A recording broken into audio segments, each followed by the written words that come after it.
Hello, good morning, my dear student. Myself Saurav Srivastava started going to teach you polity. Today is the last day of chapter 1. What is democracy? Why democracy? And after this class, you can make a note of the chapter, and also you note down question answer, and also write the summary. It means summary and question answer. You note it down on your notes. Okay, so let's begin. Okay, broader meaning of democracy. Let's begin. In this chapter we have considered the meaning of democracy in a limited and descriptive sense. इस chapter में हमने सीखा कि democracy की meaning क्या होती है, वो भी डिस्क्रिप्टिव सेंस तरीके से. We have understood democracy as a form of a government. Democracy हमने सीखा इस चैप्टर में कि डेमोक्रेसी एक गवर्नमेंट का फॉर्म होता है, जैसे कि हमारी कंट्री में जो है वो डेमोक्रेसी है, और डेमोक्रेसी के बल पे ही गवर्नमेंट का फॉर्मेशन होता है. This way of defining democracy help us to identify a clear set of minimal features that a democracy must have. और इसमें हमने डेमोक्रेसी के कुछ फीचर्स के बारे में भी देखा, जैसे वन वोट वन वैल्यू, ये सब हमने देखा. The most common form that democracy takes in our times is that of a representative democracy. Most common चीज है कि हम अपने रिप्रेजेंटेटिव को इलेक्ट करते हैं इस डेमोक्रेसी में. You have already read about this in the previous classes. In the countries we called democracy, इसलिए हम अपनी कंट्री को एक डेमोक्रेसी कह सकते हैं. All the people do not rule, सभी लोग शासन नहीं कर सकते. A majority is allow to take decisions on behalf of all the people. एक मेजोरिटी जिस पार्टी को मिलेगी वो पार्टी पावर में आ जाती है. Even the majority does not rule directly, जबकि मेजोरिटी यानी कि लोग जो जिस नेता को चुनते हैं तो लोग डायरेक्टली शासन नहीं करते, बल्कि लोग अपने रिप्रेजेंटेटिव को इलेक्ट करते हैं. Okay, now come to the majority of the people rule. The majority of the people rule through their elected representatives. जैसे modern democracy involves such a large number of people that it is not physically impossible for them to sit together and take a collective decision. It means in a democracy it is not possible that all the people or large number of people come together, and it is not physically impossible.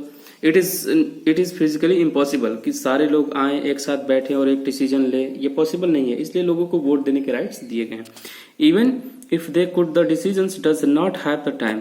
और decisions एक दिन में तो होता नहीं है. The desire और the skill, लोगों की इच्छाएं अलग अलग होती हैं और अलग अलग तरह के पार्ट होते हैं डिसीजंस के. This gives us a clear but minimal understanding of democracy. इसलिए हमें डेमोक्रेसी के बारे में थोड़ा बहुत पता चला आज.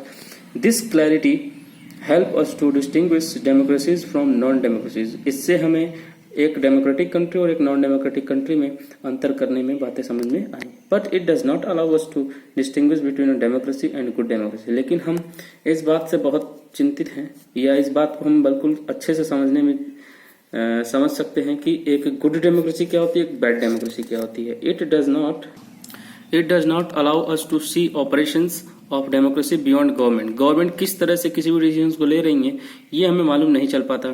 For this we need to turn to broader meaning of democracy. इसलिए डेमोक्रेसी की ब्रॉडर मीनिंग हमें जानने की जरूरत है. Sometimes we use democracy for organisation other than the government. कभी कभी डेमोक्रेसी का यूज हम लोग ऑर्गेनाइजेशन के लिए करते हैं, गवर्नमेंट के अलावा. Just read this statement. We are very democratic family. हम एक बहुत डेमोक्रेटिक फैमिली है. Whenever a decision has to be taken we all sit down and arrive at a consensus. हमें अगर कोई डिसीजन लेना हो तो हम सब लोग एक साथ बैठे और एक डिसीजन को लें. My opinion matters as much as my father. ठीक है, मेरा ओपिनियन भी मेरे पिता के सामने उतनी ही वैल्यू रखता है जितनी कि एक डेमोक्रेसी में रखता है. आई डोंट लाइक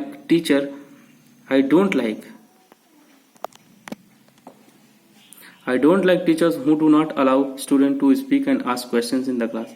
मैं ऐसे टीचर्स को पसंद नहीं करता जो बच्चे को न तो बोलने देते हैं न तो क्वेश्चन पूछने के लिए कहते हैं. I would like to have teachers with democratic temperament. मैं ऐसे टीचर को पसंद करता हूं जो हम क्वेश्चन पूछे तो उसका वो जवाब दे. Okay, now one leader and his family member decide everything in this party. जैसे फैमिली में एक फैमिली का हेड होता है, वैसे ही डेमोक्रेसी में हमारी कंट्री का भी एक हेड होता है. How can they talk to of democracy, तो हम कैसे डेमोक्रेसी उसको कह सकते हैं। Now come to the next paragraph. These ways of using the word democracy go back to its basic sense of a method of taking decisions. It means decision को directly ना लेकर के इनडायरेक्टली हम लेते हैं अपने रिप्रेजेंटेटिव की help से, इसी को डेमोक्रेसी कहते हैं। Democratic decision involves consultation with and consent of all those who are affected by that decisions. Okay, और डिसीजंस का असर देश की पूरी जनता पर पड़ता है। Those who are not powerful have the same say in taking the decisions as those who are powerful. जो पावरफुल है उस पर भी डिसीजंस का असर पड़ता है, जो पावरफुल नहीं है उस पर भी उस डिसीजन का असर सेम टू सेम पड़ता है। This can apply to a government or a family. It means head of the family में जो डिसीजंस माँ बाप लेते हैं तो वो एक बड़े बेटे को भी मानना पड़ता है, छोटे बेटे को भी मानना पड़ता है। Thus democracy is also a principle that can be applied to any sphere of life. यानी कि डेमोक्रेसी चाहे छोटा बड़ा आदमी हो, अमीर गरीब हो, सब पर समान रूप से अप्लाई होता है। Sometimes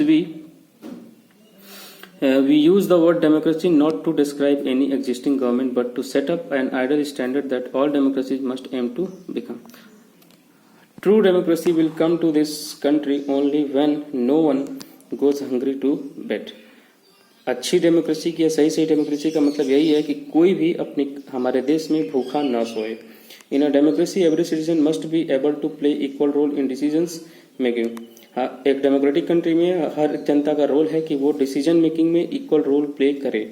for this you don't need just an equal right to vote, और सबको इक्वल राइट वोटिंग के मिलने चाहिए। Every citizen needs to have equal information, सबको समान जानकारी होनी चाहिए, बेसिक एजुकेशन मिलना चाहिए, इक्वल रिसोर्स मिलना चाहिए, अ लॉट ऑफ कमिटमेंट मिलना चाहिए। Now come to the next paragraph. If we take these ideals seriously, then no country in the world is a democracy. अगर इन सारी चीजों को हम देखें तो दुनिया में कोई भी कंट्री डेमोक्रेटिक कंट्री नहीं कहलाएगी। Yet an understanding of democracy as an ideal reminds us of why we value democracy. फिर भी हम डेमोक्रेसी की वैल्यू इसलिए करते हैं क्योंकि इसमें रिप्रेजेंटेटिव को जनता सीधे सीधे इलेक्ट करती है। It enables us to judge an existing democracy and identify its weakness. हम डेमोक्रेसी की मजबूती को भी आइडेंटिफाई कर सकते हैं और कमजोरी को भी आइडेंटिफाई कर सकते हैं। It help us to distinguish between a minimal democracy and good democracy. हम डेमोक्रेसी के कमजोर पार्ट को भी समझ सकते हैं, मजबूत पार्ट को भी समझ सकते हैं। In this book we do not deal much with expanded notion of democracy. हमने डेमोक्रेसी के इसमें वाइड रेंज के डेफिनेशंस को नहीं पढ़ा। Our focus here is with some core institutional feature of democracy as a form of government. Democracy एक government के form करने का तरीका है, एक इंस्टीट्यूट है। और अगले साल हम डेमोक्रेसी के बड़ी सी डेफिनेशन को पढ़ेंगे जिसमें democratic society, evaluating our democracy. At this stage we just need to note that democracy can apply to many spheres of life, that democracy can take many forms. Democracy के अलग अलग forms हो सकते हैं। There can be various ways of taking decisions in democratic manner as long as the basic principle of consolation on an equal basis is accepted. सबको equal treat किया जाता है एक डेमोक्रेटिक कंट्री में। The most common form of democracy is in today's world is ruled through people's elected representative. Democracy को सीधे सीधे तौर पे ये देखा जाता है कि लोग अपने रिप्रेजेंटेटिव को खुद इलेक्ट करते हैं। We shall read more about that in chapter 4। But if the community is small, अगर सोसाइटी छोटी होगी, there can be other ways of taking democratic decision. Democratic decision लेने का तरीका अलग हो सकता है। All the people can sit together, सभी लोग एक साथ बैठ सकते हैं। अगर सोसाइटी छोटी हो तो डिसीजन डायरेक्टली लिया जा सकता है, लेकिन ये बड़े से देश भारत में ऐसा पॉसिबल नहीं कि सारे लोग एक साथ बैठे और डिसीजन को ले। दिस इज हाउ ग्राम सभा should work in A village. इसीलिए गाँव के लिए ग्राम सभा बनाई गई है और शहर के लिए कुछ अलग बनाया गया है ना। Come to the next paragraph. Okay, this also means that no country is perfect democracy. इसलिए हम कह सकते हैं कि कोई भी कंट्री एक परफेक्ट डेमोक्रेसी नहीं है। The feature of democracy that we discussed in this chapter provides only the minimum conditions. हमें डेमोक्रेसी के कुछ कंडीशंस के बारे में ही पता चला। That does not make it an ideal democracy, जो हमें आइडियल डेमोक्रेसी के बारे में नहीं बताती। Every democracy has to try to realise the ideal of a democratic decision making. सभी डेमोक्रेसी में डिसीजन मेकिंग को ही प्रीफर किया जाता है कि डिसीजन मेकिंग में जनता सीधे सीधे पार्टिसिपेट करती है। This can not be achieved once and for all, और सभी लोग एक तरह से नहीं सोचते। This requires to constant effort to save and strengthen democratic forms of decision making. What we do as citizens can make a different to making our country more और less democratic. और लोग ही और वहाँ के रहने वाले सिटीजन्स, नागरिक ही बताते हैं कि कोई कंट्री कितनी डेमोक्रेटिक और कोई कंट्री कितनी डेमोक्रेटिक नहीं है। This is the strength and the weakness of democracy. ये हमारी डेमोक्रेसी की मजबूती है और कमजोरी भी है। The fate of the country depends not just on what the rulers do. सिर्फ डिपेंड नहीं करता कि हमारे प्रधानमंत्री राष्ट्रपति क्या करते हैं, बल्कि डिपेंड करता है कि वहाँ के लोग कैसा रिप्रेजेंटेटिव चाहते हैं। This is what distinguish democracy form of the government other forms of the government. यही वजह है कि डेमोक्रेसी दूसरे तरह की गवर्नमेंट से अलग होता है, जिसमें राजा नहीं होता, डिक्टेटरशिप नहीं होता, वन पार्टी सरकार नहीं होती। क्योंकि वन पार्टी सरकार वही होती है जहाँ मोनार्की होता है, डिक्टेटरशिप होता है। ठीक है, तो हमारे देश में ऐसा नहीं है। In fact most non democratic government would like to citizen not to take part in politics. कई सारी गवर्नमेंट में, जैसे कि मोनार्की में, डिक्टेटरशिप में और वन पार्टी रूल में, लोगों की बातों को नहीं माना जाता। जो पार्टी ने डिसाइड कर दिया सो कर दिया। But democracy depends on active political participation by all the citizen. लेकिन एक डेमोक्रेसी में हर एक सिटीजन की बातें मानी जाती हैं। That is why a study of democracy must focus on democratic politics. तो डेमोक्रेसी को हम डेमोक्रेटिक पॉलिटिक्स में फोकस कर सकते हैं। इस क्वेश्चन आंसर को आप सारे कंप्लीट कर लेंगे और इस चैप्टर के समरी को भी आप लोग लिख लेंगे। जितने क्वेश्चन आंसर आपको दिखाई दे रहे हैं ये सारे, इस सारे क्वेश्चन आंसर को आप कंप्लीट कर लेंगे। Okay, so thank you so much for today. आज की क्लास यहीं खत्म होती है और chapter 1 what is democracy, why is democracy आज खत्म हो गया। और अगले दिन हम लोग मे बी इकोनॉमिक्स की शुरुआत करेंगे। Okay, so thank you so much for today।